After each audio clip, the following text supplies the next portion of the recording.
Okay guys, so ito sinabihan ako na hindi na lang muna tatanggalin dahil last time pinutol namin yung wire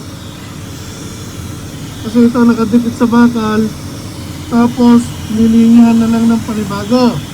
Pero now since nagmamadali, as is na rin na lang daw, sa Sunday na lang namin ito tatanggalin, tapos ito putulin ko na lang. So ang problema ko, kung nakikita nyo guys, ang kapal po niya, no? So hindi ko pwedeng basta putulin ng cutter o pliers dahil sobrang kapal po. Ganyan nakakapal po yung bakal, oh. Kaya kung makikita nyo. So pinag-iisip ako paano gagawin ko. Dito naputol ako dahil manipis. Pero itong part na to, ganyan kakapal guys. Purong bakal po yan. So nag-iisip ako na pwede kong gawin. So again, ito panibago ngayon, nakita ko may natulo na bakal na pumasok.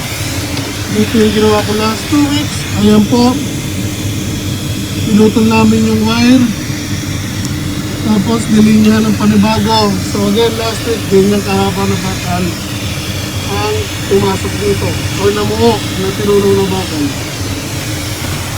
Ay nako, wala na naman tong brake, walang launch guys.